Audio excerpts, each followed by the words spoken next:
Bueno, dale. Está ready. Bueno, bien. Bueno, primero vamos a explicar qué son los pseudoelementos. Los pseudoelementos en CSS básicamente son una manera de poder acceder a distintas partes del HTML que no tienen asociado un nodo en el DOM. Por ejemplo, si nosotros quisiéramos cambiarle el estilo a la primera línea de un texto, de un elemento, sí o sí tenemos que usar pseudoelementos, porque esta primera línea del texto puede llegar a cambiar por distintos factores, como cambiarle el tamaño a la fuente o la resolución de lo que es la pantalla. Entonces, la única forma de poder seleccionar esa primera línea es utilizando lo que son los pseudoelementos. Bien, anteriormente el profesor había mencionado y había una píldora ya de las pseudoclases. Y por eso le voy a mencionar un poquito cuál es la diferencia de estas dos. A diferencia de las pseudoclases, los pseudoelementos no describen un estado, sino que permite añadir un estilo. Perdón. Los pseudoelementos no describen un estado, sino que permite... Ya me puse nerviosa, perdón. Las pseudoclases nos permitían definir un estado. En cambio, los pseudoelementos nos permiten añadir un contenido ya en el contenido existente de la etiqueta. Como podemos ver acá, en la sintaxis, lo que le diferencia de las pseudoclases son que lleva 2 puntos adicionales. Esto es básicamente para diferenciarlo de las pseudoclases y también porque forma parte del CS3. También se puede utilizar solo con 2 puntos nada más. En el navegador lo acepta solo si es CSS2. Y ahora vamos a pasar a ver los distintos pseudoelementos que conlleva. Bien. Acá. Este pseudoelemento, el before y after, puede ser bastante parecido, solo lo único que le diferencia es que, como dice su nombre, before va antes del contenido de la etiqueta y after va después del contenido de la etiqueta. Después tenemos y vemos acá en el ejemplo que usa el content, que es donde vamos a poder colocar el contenido. Podemos agregar como un diseño, como una letra, un corazoncito, como icono y varias cosas. Lo que sí,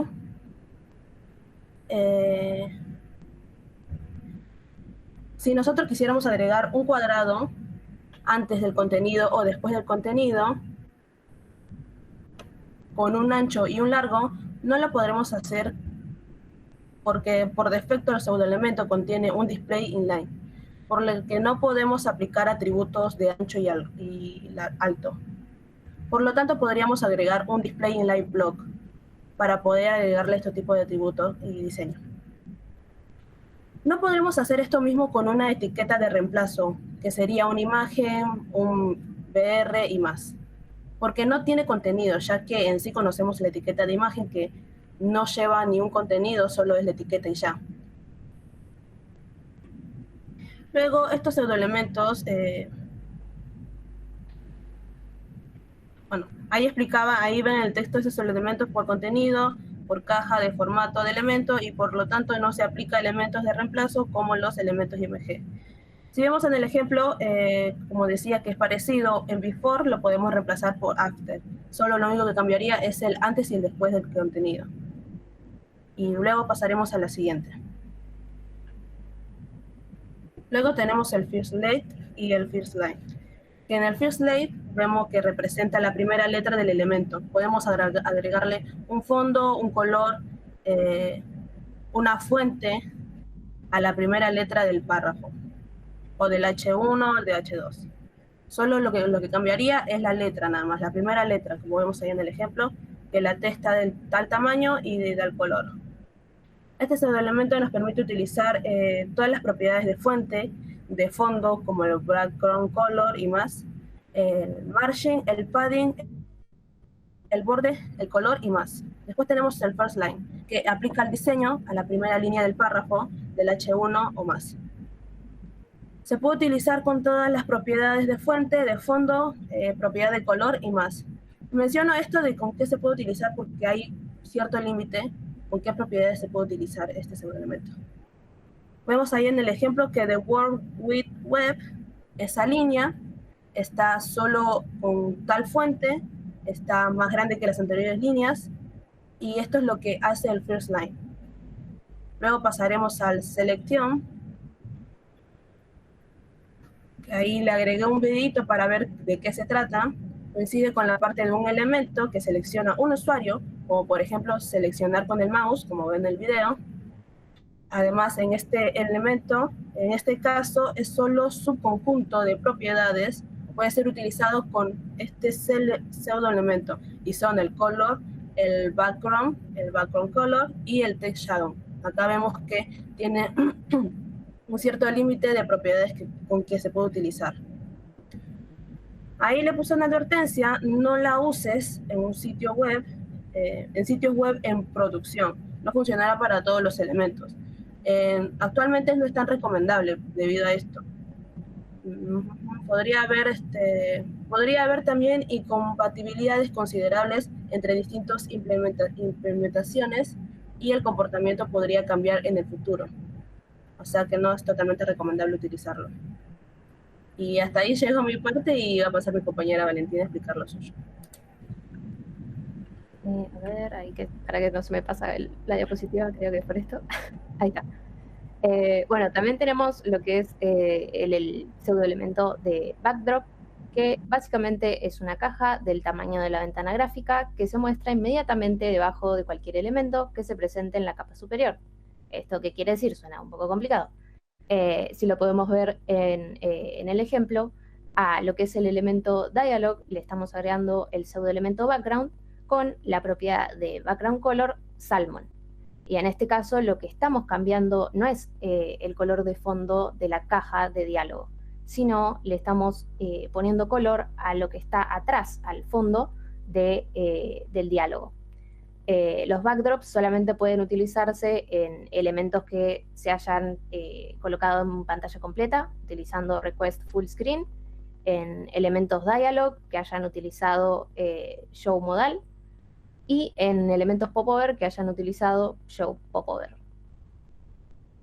Después tenemos el pseudoelemento placeholder, que representa el texto provisional en un elemento input o un elemento textarea, en donde acá podemos ver que a un input se le está poniendo lo que es el color de la fuente en rojo, una opacidad, y está en negrita.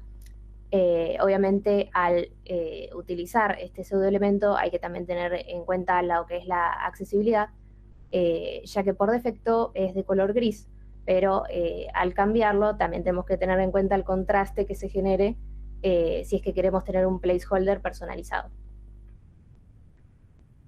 Después tenemos lo que es el pseudoelemento marker, que selecciona la caja de marcadores de un elemento de la lista que normalmente contiene una viñeta o un número. En este caso, como se puede ver, se está seleccionando a todos los elementos de una lista desordenada y se les está cambiando el color a rojo y poniéndoles otro font size. Y como pueden ver, los típicos puntitos que se pueden ver, que son negros, que aparecen en cualquier lista desordenada, ahora son de color rojo y son un poco más grandes. Por último tenemos lo que es spelling error y grammar error, que estos ya están en rojo porque no son soportados por ninguna clase de navegador, pero es básicamente para editar cuando a nosotros nos aparece un texto, por ejemplo, deletreado o gramaticalmente incorrecto. Estos pseudoelementos es para cambiar, para modificar ese como subrayado rojo que aparece cuando algo está incorrecto. Pero como no es soportado, no se puede utilizar básicamente. Muchas gracias. Muy buena. Muy bien la chica. Espero que ya se haya entendido porque me puse nerviosa. Pero básicamente son fáciles de entender los pseudoelementos, son cortitos. Sí se entendió. Bien. Bueno, cosas de CSS que todavía no habíamos, o por lo menos no habíamos planteado acá. Seguramente se las hayan cruzado por ahí mirando dando ejemplos, ejercicios y demás, pero no lo habíamos visto. Yo creo que lo que más se ve de pseudoelementos, lo que más van a encontrar son before y after. Básicamente el agregado de contenido, ese agregado es agregar algo que en realidad, como decía Arlet, que en realidad digamos, en el DOM no está. ¿Sí? Es como que lo agrego por un momento o por una cierta circunstancia, pero después no me interesa, no tiene semánticamente algo, digamos, que es importante. Creo que ahí es donde más nota. O demás lo van a ver, porque van a ver que cuando inspeccionen páginas, no sé si hacen ese tipo de cosas, de si chusmean alguna página, por ejemplo, que con algo que les gusta, que van a empezar a encontrar eso. Ah, bueno, pero Last Child tiene que ver con una clase.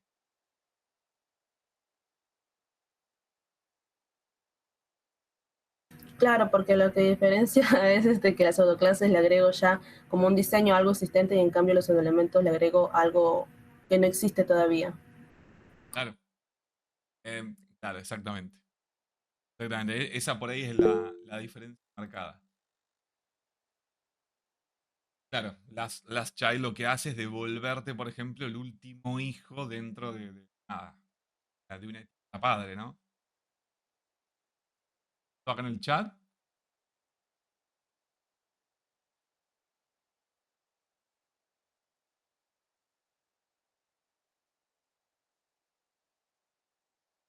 Me perdí todo.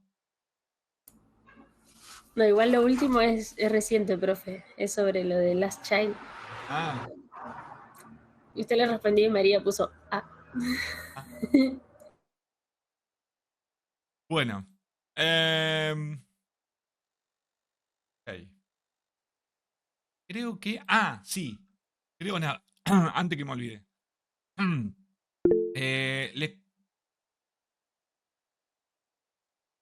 colgué mirando un montón de cosas de HTML.